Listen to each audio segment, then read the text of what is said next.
podcast. And I am here with a couple of my good friends. The first good friend we have here is my partner in crime, usually on this podcast on a Thursday. We normally record a little bit earlier on a Thursday. We're coming to you for an after dark edition of the Sharps Angles podcast. We'll see what that leads to. But I'm here with my good friend Rich Hribar. How you doing, Mr. Lord Reeves? Oh, we're doing good, man. You know, we just came off of the holiday. The book's officially out. It's feeling like football season a little bit. A little bit like football season. Yeah, we're getting all sorts of rumors about all the teams that love Dalvin Cook but are, not willing to pay him more than $1 million a year. So yeah, it's definitely feeling a lot like football season. But this is a very special episode of a Sharp Angles podcast because we are joined by the man himself, the mustache that will not go. There were talk about would he even shave it? Nope, it's here forever. It's Mr. Warren Sharp. How you doing, Warren? I don't know. In our company Slack, people were talking about offering up some money to shave it. What would it take? I'm not into those types of rumors, conjecture, speculation. I just am off of the high, finishing writing the book, distributing it to the people. Highly encourage everybody who hasn't bought it to go out there and pick up their copy of the 2023 football preview from sharpfootballanalysis.com. Actually, you can just go to sharp.football. There's a new URL apparently called sharp.football. That's something new. I never heard of that before. Just came to us today, and you could just buy the book there. But at any rate, pick up your copy. And these two fine gentlemen really contributed a shitload towards completion of the book. Ray himself touching every single word that was written in the book, and was really happy to have his contributions, and excited to talk with both of you guys tonight about some of our big takeaways for the 2023 season, having written every single team in detail up in the book. I think we came away with a lot of actionable betting and fantasy nuggets that we're going to dabble in on this show, but we're definitely going to share a lot more in the book itself. So you guys better pick that up so you don't miss out. Yeah, no, I got to read I felt blessed. I got to read the entire book before, it was available. I got a lot of interesting insights. I may have made some Atlanta Falcons bets off of the information that I was able to read. Pre-flop bets that we're not authorized. Ray's going in there. Oh, what is he saying about this? Bam, bam, bam, bam, bam. Yeah, no, I'm getting that. Yeah, I'm insider trading. That's exactly. Don't come after me. Don't come after me, SEC. I'm insider trading. But yeah, no, it was exciting to get to read it. I've read the book for so long, and now being able to be a part of it, and like I said, getting to read ahead of time, that was truly exciting. Getting to read all of Rich's fantasy content, all of the teams he wrote up. You said I did a lot. I don't think so. I think I only handled 8 fantasy teams. So what did that leave for you? 24, Rich. 24. It's amazing. 8 fewer than I had to do though. It's everyone counts. Every one of those counts. Yeah, and there's so much great stuff in the book. We've got penalty analysis from Joe Gibbs. We have rookie analysis from Ryan McChrystal. We have unit rankings for every team in addition to Warren's write-ups. There's so much great stuff in the book, and I'm happy to talk a little bit about it today. But first, I kind of wanted to talk about like the process. Like how does this work, Warren? When you're attacking something this big, what's kind of the process? When do we get started? How did we arrive? The whole purpose of this book, just in a nutshell, and everything we do a Sharp Football Analysis, is trying to uncover things that not everybody else is talking about. And what we're trying to do is forecast the future, predict the future, in a way that might be different than what the common conception is of every single one of these teams. What everybody expects all of these teams to be X or Y based on what they did last year and who they signed in free agency and who they drafted. So we have to wait for that process. The book gets started in March, where I'm beginning to update some of the data. I'm starting to think in detail about these teams.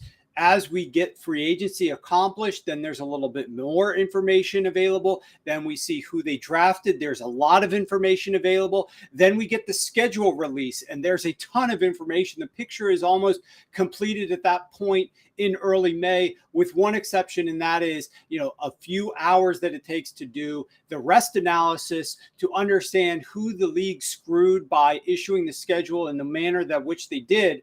And once we get that full perspective of, free agency offseason movement, we already understood who the new coaches are. We understand now what the schedule is and the rest between games and those types of things.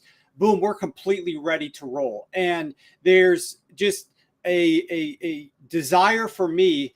If I didn't have to tweet, I probably wouldn't. But obviously, I need to continue to share information with people. But I'm buried inside of this room that I'm in right now. It looks like a cool room, but there are no games that are being played on this movie screen behind me during April and May and June. I am buried in this 6 bank of computer monitors, researching these teams, digging into all of the data, trying to understand how they are different than they were last year, trying to understand how they won or lost games last year, maybe that they shouldn't have. What's different about this team? Everybody thinks that this team made the playoffs, so they must be decent. But no, actually, they got super lucky in certain situations, or they had a lot of good fortune in other situations.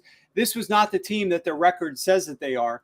And so it's just a long and lengthy process. And then it gets to the writing. So the writing isn't even like the first thing. The writing is a little bit towards the end. But once you sit down and start writing everything up and understanding these teams, and that's when I don't go back really and watch film or watch the games like in March or April. I don't really do that much. I wait until I'm writing about the Tennessee Titans, and then I start watching some of their old film. Or I wait till I'm writing about the Cleveland Browns, and I might sit back and watch what Kevin Stefanski was doing with Deshaun Watson. So I watched the film as I'm writing up these teams. And so the last couple of months, month and a half, let's say, has been an extremely busy process for me.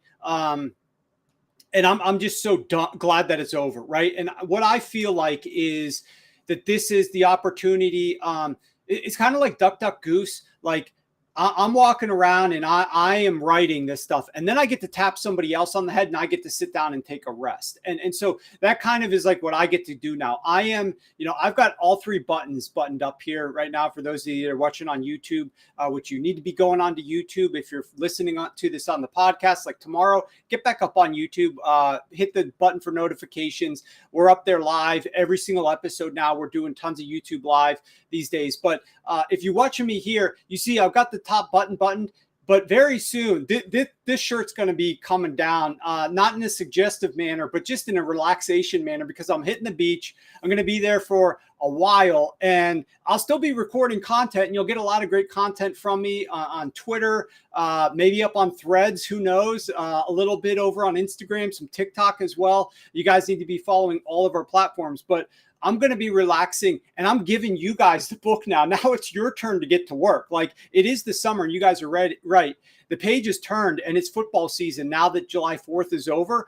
But I've already done all my prep. I can feel good about kind of placing some futures bets and relaxing on all the hard work that I put in.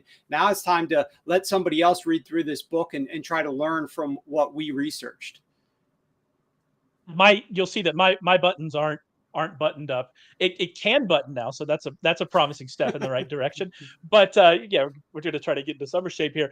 But yeah, no, I think that one of the things I like about the book, and this is something you can talk a little bit about why you like to do this, is because you talk a lot about what you thought would happen last year. Sometimes you talk about what you thought would happen and it doesn't, and oftentimes you talk about what you thought would happen and it ends up happening. And it seems like there's something like that in every team chapter, and it kind of points to that this isn't just like all right, we're going to forget what we did the last year. We're always trying to. You mentioned this on the Twitter space we did on Wednesday, that always trying to get better, always trying to find new data and to improve the process. I know that a lot of the data in the book this year is different. A lot of the data viz stuff is different. It looks amazing in there, and so I think that that's an important thing to talk about, is kind of what we thought last year, what did we get right, what did we get wrong, why, and then kind of putting that forward this year. Yeah, I mean, look, we do futures. So we use the research from the book to bet futures, and with the futures, whether it's player props, and Rich helps contribute to those, especially last year. Maybe Ray, you're contributing a little bit this year. We'll talk a little bit about that momentarily. But whether it's player props or team props, we use all the work that we put in for months to get ahead of the futures market to some extent, because I believe right now that there are very few people in the NFL space that have spent as much time researching these teams and players as compared to what we have. And so books have to line all this shit, but we are the ones who actually have accumulated more research and are better prepared to attack that marketplace right now today than most anybody else out there. And so we're going to have a huge wave of futures that comes out next week. And like I said, we went 17-6 last year, but to your point, what I do every single team that I write up, I start first and foremost. This is the 2023 version. Okay, this is what 2023 looks like, and we are going to give away one of these suckers, a printed copy of this book. At various different times throughout this off season. We gave away 2 the other day. We're going to have some more giveaways if you're following us on Twitter. This is 2023. Okay, this right here, my friends, is 2022. And you can see it's basically the same. And what I do every single year is I take last year's book, I open it up to whatever team I'm writing about, and I read what I wrote last year. What did I think about this team entering the season? Because by the time you get to week 15, 16, 17, 18, a lot has changed, and you forget like kind of your overarching sentiment about what this team was going to be. So I like to take a gander and get some perspective. What did I anticipate this team was going to be? What was I right about? What was I wrong about? And you have to identify your strengths and weaknesses. Where were you right? Where were you wrong? So that you have a better manner of kind of pivoting and making new expectations for the upcoming season. Really taking everything that all the preconceived notions and flushing them down the drain and coming up with a new perspective about this team based upon what you now have researched for this upcoming season. And so that's a big part of it. I like to focus on the good and the bad from last year. There's always more good than bad because our predictions are always right. Like overall, we are winning in the futures market. We are right more than we are wrong. And that helps us for this upcoming year. And I can't wait to share some of the insights with you guys in this book as you guys read through it. And, certainly when it comes to player props, Rich, his fantasy insight and analysis, like you said, he wrote like 24 of the 32 teams up. There's just so much there on a variety of different pages because he has multiple sections that he's responsible for contributing to in the book. And there's always something to learn when Rich is telling you about fantasy players. And to that end, like I'll just mention, unfortunately, like this book's already over 500 pages. It's so many pages that we cannot sell it anymore at Amazon. Back in the day, we used to be able to sell it when it was like 150, 200 pages. Now it's just not cost effective to sell it any longer at Amazon. But what I will tell you is that if you go to our website and check out Rich's draft guide, I mean, Rich's draft kit is ridiculous. What was it, Ray? Like 32 Microsoft Word pages just on wide receivers, I think. Yeah, no, it was 16,000 words, I believe. Rich, you can correct me if I'm wrong. On in your wide receiver tiers, we took to calling it wide receiver tiers for me, TEARS, because I had to go through the whole thing. But it was great to go through it. There was so much great information in there, and yeah, I think that the fun thing about the book is that this isn't the end of it. We're going to be doing a lot more of this going throughout the summer. We're going to keep building on this and going. You brought up futures. We have a lot of great futures out already. There's a futures package. There's going to be another big release coming up soon. So this is just, the book is nice because it's like, this is what we're doing at the site. We're gonna be doing this all season. If you like it, follow us, go to YouTube, like and subscribe, turn on notifications. This is the kind of stuff we're going to be doing all summer, all season, and I'm really excited to be a part of it. I do want to get into the kind of meat and potatoes, but I have to say, we've been talking about the book. We should mention how you actually get the book. So if you go to sharpfootballanalysis.com, there's a blue bar at top. You can click on that. We have early bird pricing until Friday the 7th at midnight. Early bird pricing. It's $29.99. That's $5 off. So make sure, if you're getting this book, make sure you get it. before Friday evening. Hopefully you're listening to this live or you're listening to this on Friday so you can take advantage of that deal. Look at the other packages. There's a draft kit on there. I apologize for all my content in it, but Rich's content's really good. So make sure you go and kind of check that out. I do want to get into kind of the meat of the episode today. And what we're going to do today is, because we want to kind of talk a little bit about what we found in the book, all of us have brought in some interesting things that we found while we were researching the book, while we were writing about the teams. But before we get to that, I saw that there was a question in the chat here from Clayton Allen asking about, can you give me your thoughts on Darren Waller this season? And Rich, I know you've written a lot about Darren Waller. Warren, I don't know if you have any specific thoughts, but since, Rich, you haven't talked in like 15 minutes, why don't you tell us a little bit about what you think about Darren Waller this season? No, listen, that's all right with me. Anytime I do less talking is all right, because we'll get long winded, even in this little short try to response to, Darren Waller. Darren Waller is one of these guys you look at and you say, all right, there's some risk here, there's some fragility. He's going to be 31 this September. He's missed a ton of time the past 2 years. It's going to be interesting to see why the Giants acquired him, though, right? Because you look at it last year with Josh McDaniels, he used Darren Waller in a fashion that he really hadn't been used in so far in his career. Well, it's been trending towards it, but he hasn't gone fully overboard like Josh McDaniels did last year. 13 and a half air yards per target, by far a career high. His previous high was 9.9 yards. 39% of his routes were go routes. It was the highest rate at the position. He played just 27% of his snaps last year at tight end. That's it. He was at 59.6%, 65.3% the 2 years prior. And they basically just used him as a field stretcher with the last year in the Raiders. So do the Giants view Waller as a guy that's going to extend Daniel Jones's average depth of target, which was at the bottom of the league last year? It was last in the NFL. Or are they going to use him as more of the role he was early in his career as Derek Carr, as one of like an intermediate chain mover? If it's the latter, then it's a great acquisition. If it's the former, then it's probably be a lot more volatility, because we could question if Daniel Jones is even good at those levels of the field, right? So there is some kind of give and take. I do tend to believe that Brian Daboll's earned our, kind of trust the faith of putting guys in positions to succeed. So I do tend to believe it's more of the latter than the former. But yeah, it's going to be interesting to see how the Giants kind of view him, because if they do view him as just that field stretcher, then we're going to be living that kind of life last year where, you have the career low of catch rates and only averaging 3 catches per game.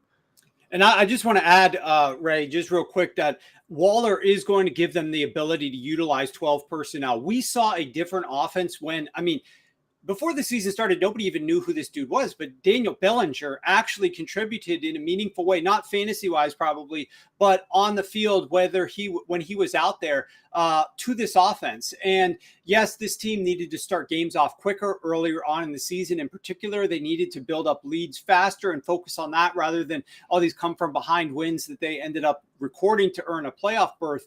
But Daniel Bellinger did make a meaningful contribution to have an extra tight end out on the field. We know this wide receiver room basically sucks. Like, it is there's just not a lot of upside with this wide receiver room. I think now if they can get Waller out on the field, he may not be running the depth of targets that Rich is discussing, but I think he is going to be able to contribute as long as he's staying healthy underneath, just providing that threat and letting them throw the ball more out of 12 personnel. And I hope they don't resort to running a lot out of 12, but look, Mike Kafka and Brian Daboll absolutely know the right buttons to push and the levers to pull with regard to Daniel Jones. I think those two guys earned Daniel Jones this contract. It's ridiculous. He was asking for rumors came out, $48 million a year, absurd the amount of money that he was asking for. But if it wasn't for those two guys coming to New York last offseason, Daniel Jones doesn't get this new deal, in my opinion. So they know what to do with him, but he does have limited upside. I think Waller is a plus for sure, though. So with Waller, and I know that we're kind of defaulting here to he's going to go back to what he was. And Rich is right. His efficiency fell last season with the Raiders whenever he was asked to do more down the field. But I don't think his efficiency numbers were particularly bad as tight ends go last season. I don't have them off the top of my head, but I remember thinking, oh, that's not so terrible. And this idea that he's just not going to get used down the field, a tight end getting used down the field is not the same as whatever they're going to ask Jalen Hyatt to do. His average depth of target isn't going to be 15. Him being used down the field was what, 11 or something? Or no, 13. It was up to 13. But it's not going to be kind of the same. I think you could get it into the middle there where he's used more in the intermediate areas. And the concern I have with, saying Waller's just going to go back to where he was, they have a lot of slot receivers on that team, a lot of slot receivers that want to be used in that kind of intermediate range. We have Paris Campbell. We saw how he was used last year in Indianapolis. Wan'Dale Robinson's going to come back healthy. That part of the field is going to be crowded, which makes me think they view Waller as something that's more of maybe an intermediate threat. Maybe they can get Jalen Hyatt, who, by the way, is probably going to need to play out of the slot too. Maybe they can get him down the field. Maybe they can get Darius Slayton down the field and see Waller in that intermediate zone. So I'm not 100% sold that Waller's going to go back to more where he was in 2020. As maybe you are, Rich, but I do think it's going to be an interesting thing to watch how they use him there. We'll take just one more question here because we have a really good one here from Steven Valente. Sorry if I said that wrong. I think I got it right. And we'll go to you, Warren. What was the hardest team to assess, get a read on as you researched and wrote the book? Does any team really kind of stick out to you? Because I have a team for you that's in my head. Well, I might bring them up in a second. We'll see who you come up with here. All right, so I'm desperately waiting to hear what you're going to suggest. But the team for me, because you don't make money betting what everybody else thinks. So the moment you just start assessing teams the way that the common conceptions are, and what everybody else is saying, you're not going to make money betting. I don't care what sport you are betting. You're not going to make any money because a lot of this shit is already priced in. And for that reason, I tried to take a very, very, very contrarian approach to the Tennessee Titans and try to uncover what was this. That was the one? Okay. What was this team good at doing last year? Where did they struggle? Why did they struggle? How could they potentially improve? And what I found in my research, and I wrote about it a lot, and obviously it was crystal clear to Ray, is that this is a team that really could advance themselves far, especially given that they have a new offense coordinator, even with the shitty wide receiver core that they have. But there's just a couple of factors at play here. Number one, does their new offensive coordinator, Tim Kelly, who came over from the Houston Texans at one point, I think that was the last time he was calling plays. He was the tight ends coach last year. Does this guy actually try to utilize things that are going to give this team a higher upside, or is he going to do what Mike Vrabel potentially tells him to do, which is run the ball more with Derrick Henry on first down, which is potentially what was happening over the last couple of years. And this is why the team was struggling so much, because they couldn't get out of their own way based upon some of their play calling. The second element is that offensive line. That's the biggest question I have. They lost some guys along that offensive line, and then now their right tackle is suspended for the first 6 games for sports betting. So is this offensive line going to hold up enough so that Ryan Tannehill doesn't die in the first 6 weeks of the season? And then the third aspect to this team is those first 6 games are absolutely brutal. I'm looking at their page in the book right here. Their schedule: the Saints, the Chargers, the Browns, the Bengals, the Colts, obviously a little bit easier, and then the Baltimore Ravens. We're talking about 4 of those last 5 games from weeks 2 to 6 are teams that should make the playoffs this season, or at least are in contention to make the playoffs. That's a brutal stretch for a team like the Tennessee Titans. Then they have their bye week. The game against Baltimore is an international game, so they have an early bye week. After that point, I don't want to say smooth sailing, but there's a lot of upside for this team to rack up some wins down the stretch, in my opinion. The issue just becomes, if they're 1-5 on the first 6, 0-6, God forbid, do they bench Ryan Tannehill? Do they go to the backup quarterback, the rookie? And do they just pack it in for the season? What does Mike Vrabel want to do here? So this was a team that honestly, I'll tell you this, I wanted to do something with them in the futures market for clients. I don't think now's the right time, especially with the right tackle getting suspended, but I am going to be monitoring this team over those first few games. And if they look like they're playing, or they steal a few wins, there might be some opportunities to get in on this team, because down the stretch after that bye, they've got some upside. Yeah, and I think the idea that this is a team that you might get into the futures market later in the season, now that we have those markets updating throughout the year, I think that makes a lot of sense, because we're going to know a lot more by that point in time. If we're going to transition to fantasy a little bit, one of my favorite later round running backs to draft in best ball is Tajay Spears, because because of that early schedule, if things really go south, if they're 0-6 after that start, we could see them trade Derrick Henry. Like we could see a real teardown of this team happen. And so I like Spears. They have a really good. No, you're not even to mention, Henry's older. He's got a lot of miles on him. We'll see how he holds up. So yeah, this is the team that you might want to see kind of how things go and what they decide to do. But if they decide to ride this out, I think that they have a very underrated front seven. I think their defense might be a little bit better this year. And I think now that they're getting some of their pass rushers back, and I think, if this team, I don't know, goes 3-3 to start the year, they keep with Ryan Tannehill, they could be an interesting and definitely a team we sleep on. But let's get into a little bit. Actually, I saw in the chat, I believe it was Andrew Cooper, said Green Bay are the hardest for me to determine. You should go back and listen to the Spaces from yesterday. I think we talked about Green Bay 4 times in the Spaces yesterday. We have a lot of thoughts on the Packers in there for sure. But I wanna move over to kind of what we wanted to talk about today, which was just some interesting things we found in the book. And let's go to you, Rich. If you're thinking about what I found in the book, what you found that was really interesting, maybe what changed your mind a little bit, what kind of sticks out to you from the research you did? Yeah, I think the one of the funner teams that I had, just kind of like I don't know if fun is the right word, but uncovering, is a team that people seem to be like really kind of in on this year, and that's the Pittsburgh Steelers. Warren, if you listen to the Spaces yesterday, we talked about the ability to create explosive plays. And I mean, the Steelers were just absolutely abysmal at creating, explosive plays. They were 27th in the NFL in rate of plays to gain 20 or more yards. The only teams worse than them were the Rams, the Bucks, the Colts, the Cardinals, and the Giants. What's kind of funny about it too is you look at Matt Canada's offense. The Pittsburgh Steelers led the NFL in rate of routes that were go routes. 23% of all team routes were go routes. He's had dudes running wind sprints. They still couldn't create any big plays. They scored just 2 touchdowns from outside the red zone. Since 2000, only 2 teams in the league have scored fewer in a season. It was 1 each, the 2004, what was then the Washington Redskins, and the 2001 Cleveland Browns.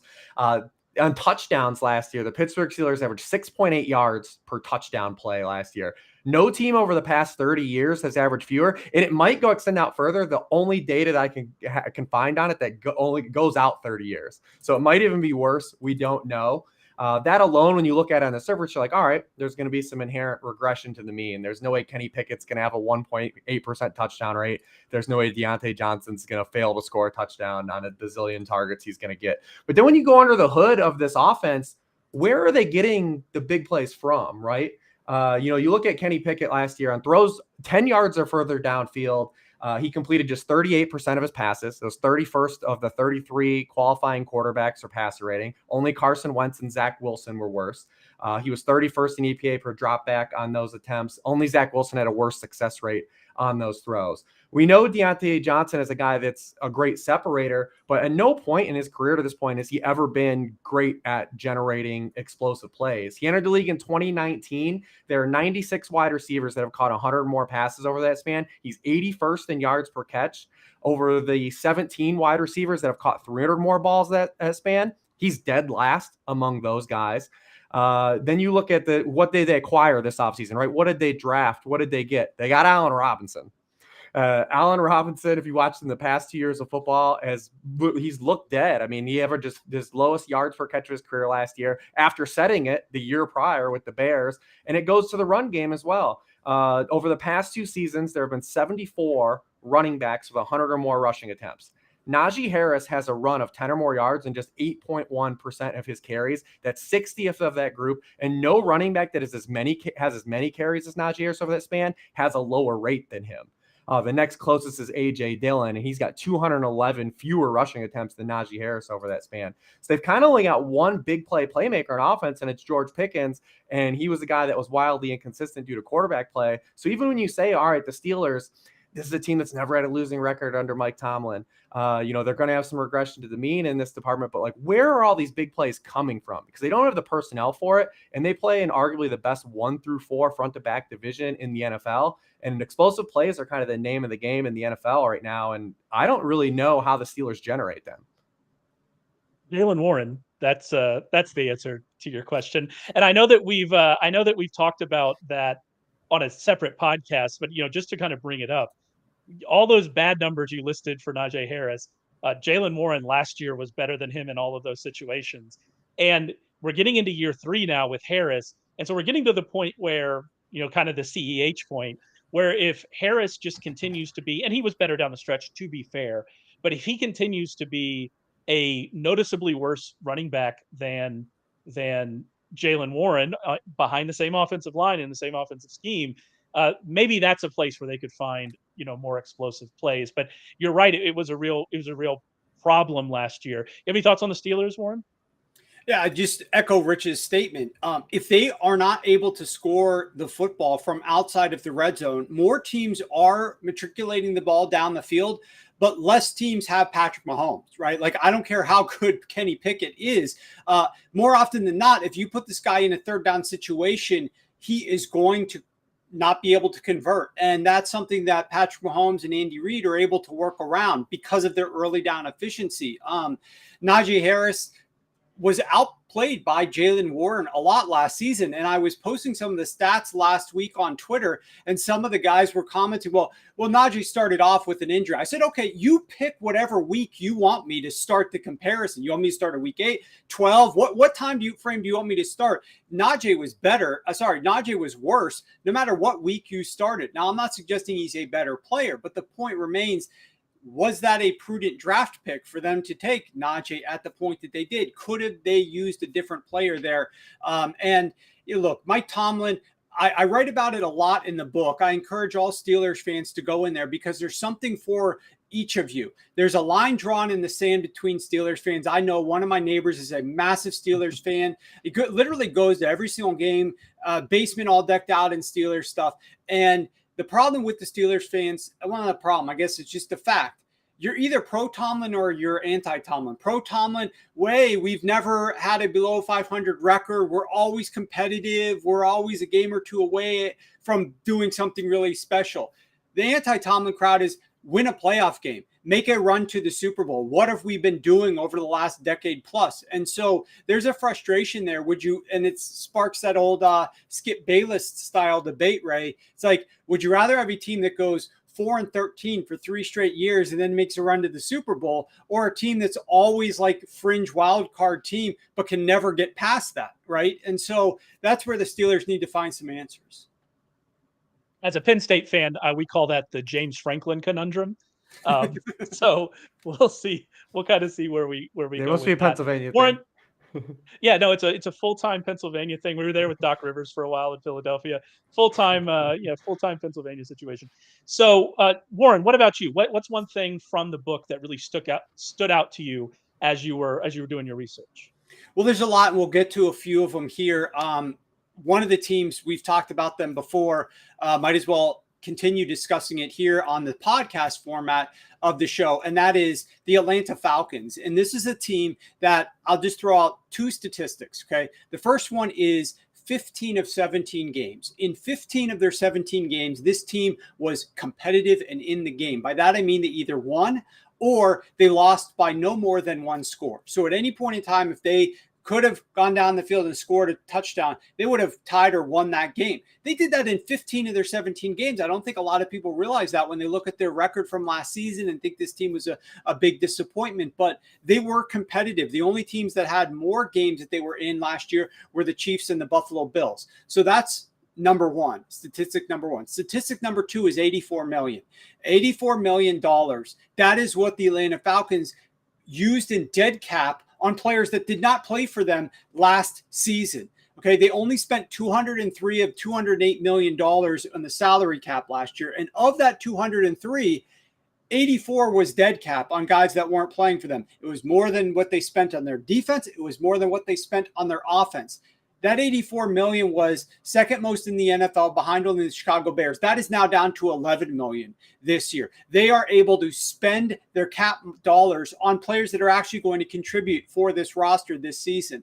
And they also went out and, of course, made a big pick in the first round, Bijan Robinson. Now, it's a great debate. We don't have time for it right now. Should they have made that pick, given the fact that their rushing offense was so productive, particularly on first down? The crazy thing about this rushing offense is really the opposite of what the Tennessee Titans were doing to this, at least the results were. The Titans tried to model things after what Arthur Smith was doing when he was in Tennessee. The difference was that Arthur Smith brought the same style of offense to Atlanta, but it remained productive. And that was that on first down, the Atlanta Falcons have one of the highest run rates in the league.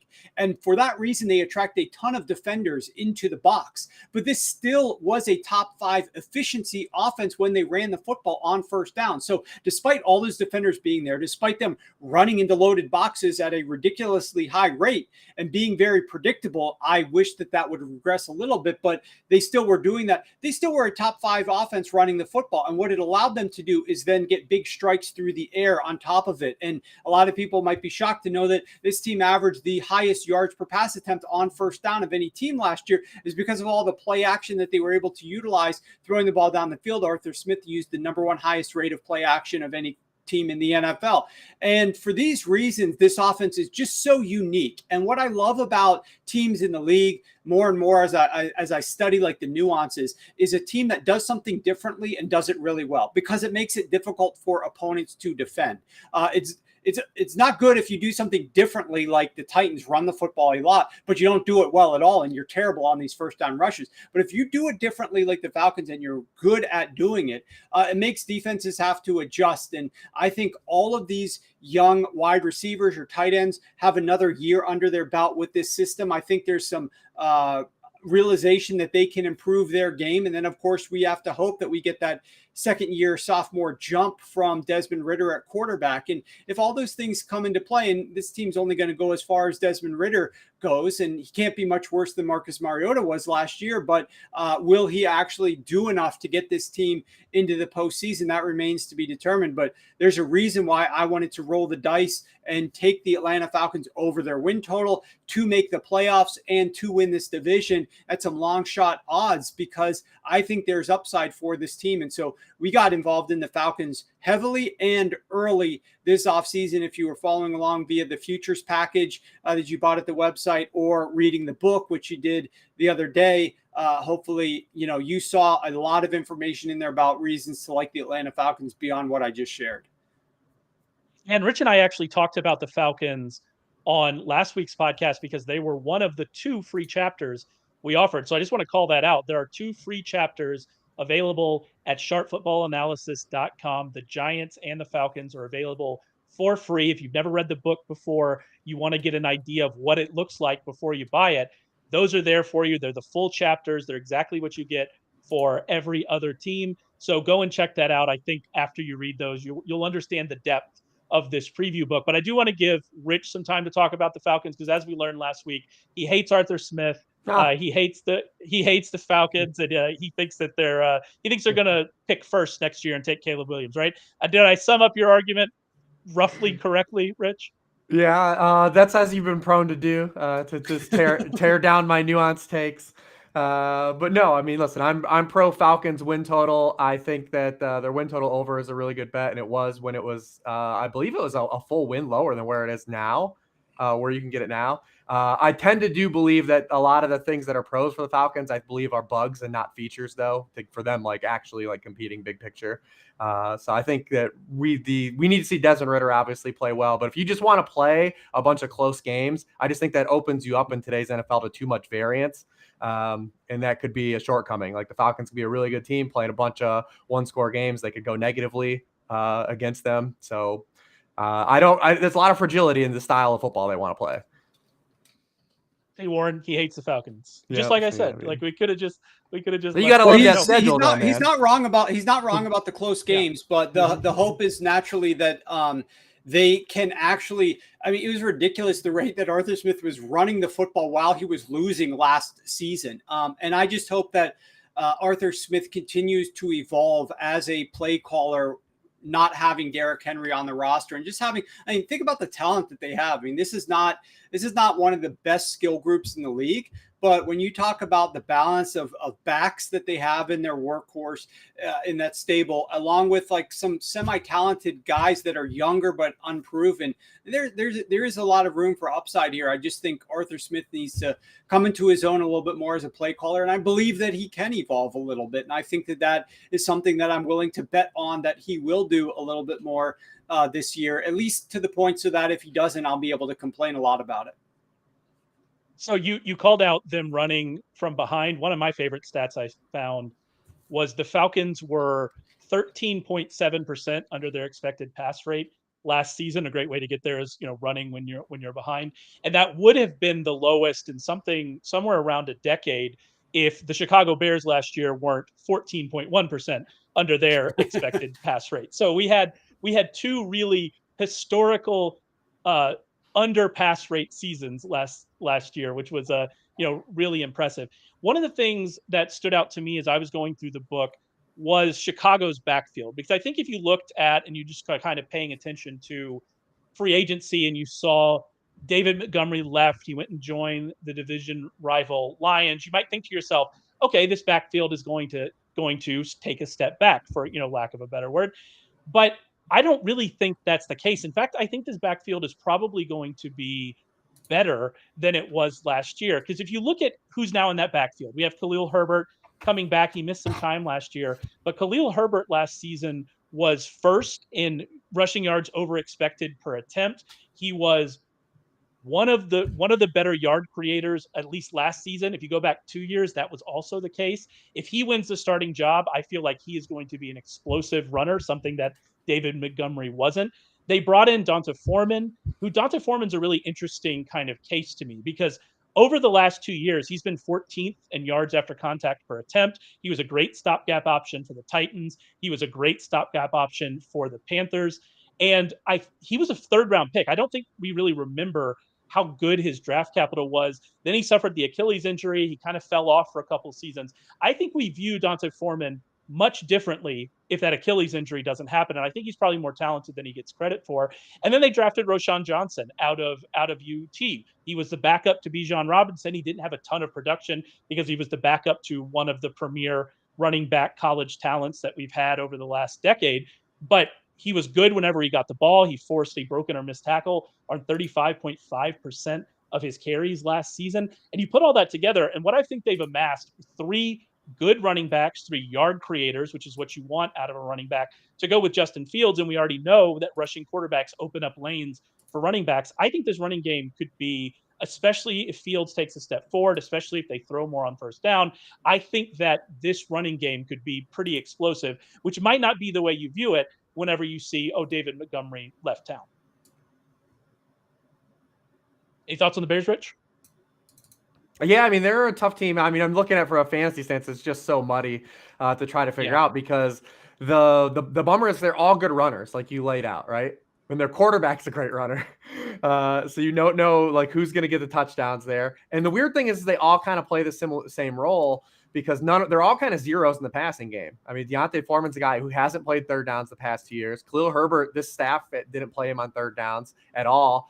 When he was even a better player than David Montgomery last year, when Montgomery came back, they trusted David Montgomery in that role. So now they're going to use him in that area. Are they going to use a rookie in Roschon Johnson? Historically, rookies, especially guys with his draft capital, do not get trusted in pass protection at all right out of the box. So they end up using a guy like Travis Homer, who you'd even bring up. Is he playing on third downs? Like, it's such a quagmire to try to figure out, but the running talent is there. And, they added a couple pieces on the offensive line. I mean, this is a team that could look like the Falcons last year.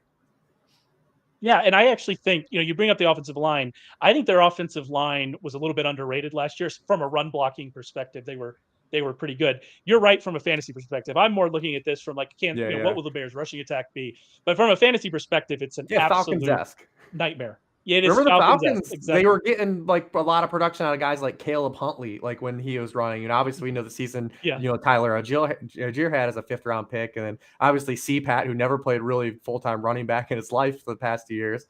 They could look very similar. Where the Bears, we think that we're going to see Fields make this Josh Allen jump or this Jalen Fields type jump because of the corollary to draw between the acquisition of DJ Moore and those quarterbacks getting their young wide receivers. But what if it's just this run game is just in flag because the schedule's there for them to run the football too. Yeah, and like you said, it could just be amazing with all three backs getting 8 carries a game and just crushing all of our fantasy Jesus. spirits. But at the same time, yeah, we'll have one game where Foreman will get 4 touchdowns and win somebody $1 million, and the next week he'll get 3 carries. Can't wait. It's gonna be amazing. How about you, Warren? What's another thing from the book that you found interesting? Man, I'm gonna jump to something about the Washington Commanders because I was tweeting about them a little bit today, and I might as well just pile onto that a little bit more. And that was, there's a big difference between what Eric Bieniemy and the Kansas City Chiefs was doing last year and the Washington Commanders. And obviously, there's a lot more than just one thing that was very different between these two teams. But the Kansas City Chiefs were the number one most pass-heavy team on early downs in the first half of games. And, obviously, I don't know, maybe a decade ago, we didn't really have, maybe 15 years ago. I mean, obviously, that's when I was digging into NFL analytics as much as I could. We didn't have the ability to really parse the data nearly as much as we do now. And so as soon as we were able to start parsing the data and understand early downs and scrub things for getting rid of late game situations, I started to focus in on what is this team doing in the first half of games, understanding that building that lead so that you're up at halftime is so important and really does determine whether or not you're going to have the leading edge to win that game. Ultimately, how much you force the other team to make these adjustments that they don't want to have to make in the second half of the game because your team is leading. And so racing out to get that first half lead is vitally important. And the Kansas City Chiefs, the number one most pass heavy team on early downs in the first half, and the Washington Commanders, the dead last team for passing rate on early downs in the first half of games. And you could say, well, that's because the quarterback situation sucked. And yes, it definitely did suck. They were the worst offense passing the football in the first half on early downs as well. So, okay, of course, we're going to run the ball a little bit more as a result. But the run game was 29th in the NFL. And if your run game sucks and your pass game sucks, I can tell you one thing. My bet is that you're going to have more production and average more yards when you throw the football than when you run the football, even if both of them are bad. And sure enough, that was the case. And in fact, not since 2013 has a team run the football as much as the Washington Commanders did and do it as poorly as they were doing. I mean, teams that are running the ball a lot on early downs in the first half generally are slightly above average when they do run the football. They aren't one of the worst in the league like Washington was. And so now you enter Eric Bieniemy. Now, Eric Bieniemy, might he turn to the pass? Well, yeah, theoretically, because that's what Andy Reid did. But Bieniemy wasn't calling all those plays, number one. And number two, he's now taking the lead from Ron Rivera. And apparently, Mayhew, their GM, came out at the end of last season, and Ray, I got to credit you with this because I saw you tweeting about this and alerted me to it. So then I researched it, and he came out after the final game of the season and made a comment along the lines of 2-1 run to pass is what we're really striving to be as a team. We would love to be a team that has twice as many runs as passes. It's like, are we in the year 2023? Like, what in the world is a GM actually saying this for? Makes no sense. No team is even close to that ratio, number one. But number two, it's one of the worst and least efficient ratios that you could be in. And so I don't understand this thought process.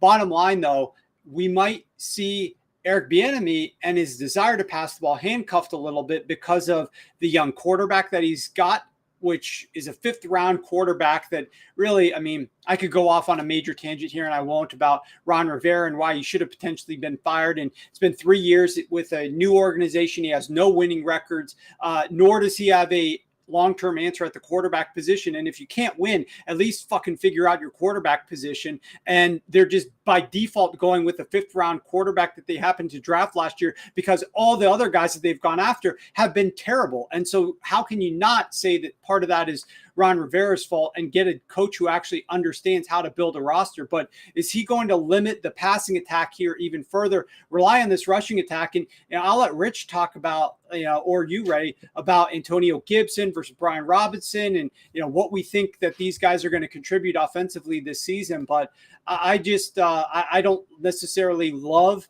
the scenario that we're getting here just off the bat with this team. Now, I agree with the prop that Rich kind of was the guy beating the table for, and maybe he can get into that one on Terry McLaurin. But otherwise, I still think that this team is in a lot of trouble and likely finishes fourth place in the NFC East, in my opinion. Yeah, and we actually talked about that Mayhew quote a couple of weeks ago in the scope of trying to make, fantasy projections, because things like that are thrown out by people inside the league. We want to be 2-1 run to pass, which no team. You mentioned, what year is it? That doesn't exist. That hasn't existed for decades. It's not what any team has done. Even like we talked about the historic seasons of running from the Falcons and Bears last year, and they weren't close to 2-1. And so that's just a kind of a fundamental misunderstanding of just kind of what happens in a football game, which would concern me if my GM was the person that said that. But Rich has kind of brought this up, is we see a lot of that whenever we're looking at, stuff from beat reporters, and not trying to denigrate beat reporters. They do great work, but there's just kind of a lack of understanding of what numbers actually exist out there. And Rich actually has a great article up on the site. You might want to talk about it a little bit, Rich, about why projections are important, what they're good at, and kind of, why we need to focus on that a little bit whenever we're looking at fantasy football. Yeah, you could check that out on the site. I wrote it a few weeks ago. It's like a primer with the projections being up on the site, the rankings and the tiers, and kind of the nuances of why they all exist and how to use them in unison. And yeah, you're going to hear a lot of that, especially coming up, and then when training camps open, about how great a player looks, or this guy can catch 100 passes, or this guy can have 1,000 yards. But as great as beat reporters are, I mean, obviously they don't have the top-down knowledge of, the finite amount of touches, how things get dispersed, what like target rates are, all those things. So, from working at NBC and doing the blurbs there too, and you've got to kind of diagnose this if you're looking for actual reporting to highlight. I mean, the Commanders last year, I still remember talking about this in the worksheet, and that week 16 game against the 49ers, who at that time literally had like the best run defense in the NFL. And you're like, well, what are the Commanders going to do to combat this, right? And they ran 18 times on first down in that game for 28 yards. Like an unbelievable game plan approach to try to attack the San Francisco 49ers that way. What's funny is in that same game, Taylor Heinicke averaged 12 yards per pass attempt on first down. He was 9 of 11 with 12 yards per pass attempt. And they ran Brian Robinson 18 times for 28 yards on first down runs. Absolutely incredible. I remember just being so livid that week of like, how could an NFL team that like with billions of dollars invest in this franchise? We've seen this team selling for billions of dollars. And like, this is the operation they were running. Some Mickey Mouse shit. And I think, there's a lot of talk in the fantasy community about how inefficient Brian Robinson was last year. Antonio Gibson was also inefficient last year. The offensive line was terrible. All of those things could be true again. They might run a lot on first down again, as Warren brought up. So yeah, there are concerns. Their wide receiver core is actually good. Like, Terry McLaurin is good. Jahan Dotson, represent Penn State, is good. And they can't get him a quarterback. And I read all the quarterbacks they went through, Warren, in the book, and it just made me angry. Can we please get those guys a quarterback before they become Allen Robinson or just terrible? Can we please just get those guys a quarterback, please? We got time, I think, for one more here, Rich. So why don't you hit us with something else from the book that you found interesting or kind of stood out to you? I mean, yeah, there's so many things. I do want to talk about the Ravens just a little bit, because I mean, I don't know if I'm just irrationally high on what's going on with the Ravens, or just so blown away by how bad things have been the past 2 years without Lamar Jackson. And, me and my buddy Dan Pizzuta talked on the podcast a number of times throughout the season of just like how poorly built this team was heading into last year, and then how much was just put on Lamar Jackson's shoulders to just, hey, Lamar, go make something happen. And we kind of seen it expose the team building aspect of the Ravens the past years when Lamar Jackson has missed his 11 games. Obviously, they're 3-8 without him on the field, but it's so much worse when you look at the production of this team, and it just exposed the kind of team building philosophy that's gone awry in Baltimore, especially the guy on his rookie contract. With Lamar Jackson off the field the past 2 seasons, the Ravens scored a touchdown on 15 of 112 possessions. That's 13.4%. That would have been dead last in the NFL over the past 2 years had it been, extrapolated out. They converted just 34% of their third downs. That would have been 31st in the NFL. And they averaged just 5.3 yards per passing play, which also would have been 31st in the NFL. you look at this team last year, the Ravens, their wide receiver core, well, obviously Demarcus Robinson led them in every category, which basically tells you all you need to know. He just signed like 2 weeks ago with the team. They were dead last in targets. They were 31st in catches. The last 14 regular season games, the Baltimore Ravens wide receivers caught 1 touchdown. Like in the year 2023 NFL football, like that's an unbelievably wild kind of statistic. And when you look at kind of Lamar Jackson, what he's had to work with over his rookie contract, which they ended up completely squandering, he's now been a starter for the past 4 years. The only players that have run over 300 or more pass routes with Lamar Jackson in his career as a starting quarterback have been Mark Andrews, Hollywood Brown, Willie Snead, Devin Duvernay, Miles Boykin, Nick Boyle, and Patrick Ricard. Those are the only players. The Minnesota Vikings had 5 players run over 300 pass routes last season. We're talking 4-year sample size. Those are the players that have been on the field for him. Now, obviously, we don't know what we're going to get out. Are we going to healthy Rashad Bateman? What are we going to get out of a rookie Zay Flowers? What are we going to get out of Odell Beckham coming off of another knee injury? It doesn't matter because when what they got out of their wide receiver core last year is absolutely comatose and in the grave. Like they're going to get something better out of these guys. Then you factor in they still got Mark Andrews, they still have Isaiah Likely, and then getting rid of Greg Roman, who is an offshoot of like the style of football. Like he's a great play designer, like a guy like Arthur Smith is, but like, we're going to see such an improved aggressiveness and not just the pass rate over expectation like Todd Monken offenses had. He's been in the front half of the league over his past 4 years, but the pace of play. The Ravens have been at the bottom of the league in pace of play with Lamar Jackson his entire career. And Todd Monken has been in the top 11 in pace of play and neutral game scripts in 3 of the past 4 offenses he's been associated with. So, I mean, when I look at the Ravens, like, yeah, you may not say like they didn't make the splashiest, sexiest acquisitions of the offseason, but the fact is they're finally falsely doing this on the second contract when they paid up for, finally going kind of all in on letting this be Lamar Jackson's team. Yeah, and I just want to throw in there, Ray, real quick, that surprisingly enough, we know that it's more efficient to run the football than to pass it in condensed spaces, especially like near the goal line. Red zone rushing is generally more efficient than red zone passing. And I've got it listed in the book here, but the red zone offense of the Baltimore Ravens, even though Greg Roman is like a rushing czar, like that's his forte, was abysmal. They were the 5th worst efficient offense down inside of the red zone. They could not score down there. It resulted in loss of points. Sometimes they went for it on 4th down, didn't get anything on those drives, settled for field goal attempts. Like this team absolutely can't get any worse down inside of the red zone this upcoming season. So just wanted to throw that in there, whether you're playing fantasy or just looking for upside for this offense. Rich is completely right. Maybe some of the internet bullied them into finally giving Lamar Jackson some weapons. Lamar does follow me on Twitter. Maybe he was paying attention to some what things a humble brag. I was trying to humble brag it into the conversation naturally. That Lamar absolutely probably was talking to this team about like, get me some of these weapons because you've given me dick so far this career. And Ray outlined all the guys that ran routes for him and had snaps on the field with him. It is really pathetic. And so I think that they finally made the moves to go and give him some support. And I'm excited to see the new offense coordinator plus the new players, plus potentially some better red zone efficiency. Problem is the AFC is stacked. This division is stacked, but I'm looking forward to seeing a new version of the Baltimore Ravens and just obviously crossing my fingers, hoping that Lamar stays healthier this year. I've heard the Willie Snead part of that stat, and I've read the Willie Snead part of that stat probably 5 times now, and I still don't believe. Like, you tell me Willie Snead, like, we had our wonderful times in New Orleans, Willie Snead, but to come out here with that, it gets me every single time. But we're bumping up against the end here. I want to throw it to you, Warren, to talk a little bit more about the book.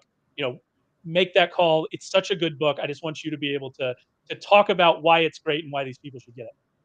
Yeah, I mean, we're giving you guys some hints, some clues, some breadcrumbs through this 1-hour podcast, and obviously streamed on YouTube and Twitter. And make sure that you're subscribing over on YouTube and click the notification so that you can see every other time that we go live, because we're going live more and more this off season. It's no longer the off season for us now that it's July. This is the season for us. You're going to get tons of great takes for us all summer up on YouTube.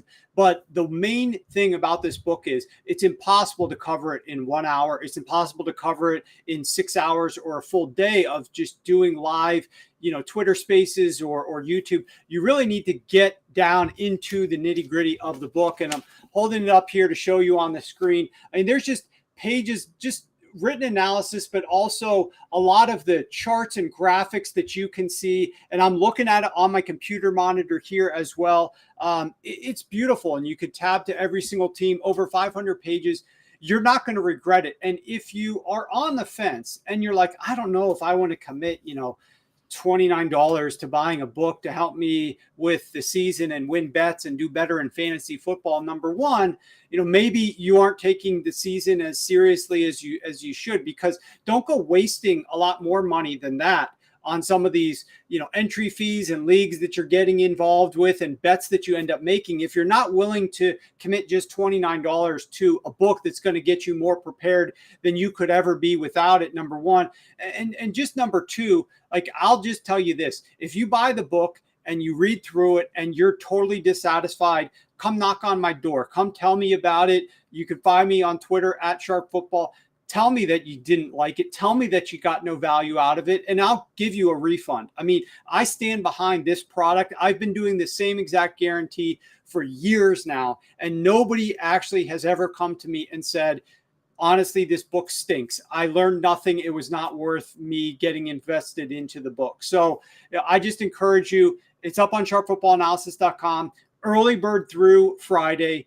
Go get it at early bird price to get the best bang for your buck. And you know what? I'll give away 2 copies of the book tonight. If you haven't bought the book, here's what you need to do. Go to my Twitter account @SharpFootball, quote tweet my sticky tweet that talks about the book being released, and we will give away 2 copies of the book. We will refund you if you bought the book already. So we're going to help give you your money back, 2 free copies of the PDF to you if you buy the book. Quote tweet my sticky tweet between now and, let's say if this is up on the podcast feed tomorrow, Ray, by Friday night before early bird ends, we'll pick 2 winners. We already picked 2 winners from our giveaway on Spaces. We've contacted those people. They're getting their reward. Here, this reward is a free PDF of the book. We're going to give away 2. Don't just quote tweet and say, I'd love a free copy. You got to say something that we were going to want to reward you with. So tell us why you're looking forward to the book. Tell us why you think this book is great. And even if you already bought it, we'll refund you. So go ahead and do that. But it's going to be well worth your time, effort, energy, and money to go check this thing out. I'm really proud of it. I'm really thankful that it's over from our respect. I'm looking forward to getting a little bit more R&R and hitting the beach. And that's where you'll find me next. I know I was able to say for several weeks that I'm the only person that has actually read the whole book. I can't say that anymore. I'm now a little disappointed, but now what we get to do is take a nap. So I think that's what we're going to go do. Thanks so much, Warren, for joining. Rich and we will be back next week. Remember to tune in to Todd's Best Ball podcast on Tuesday, and y'all have a great night.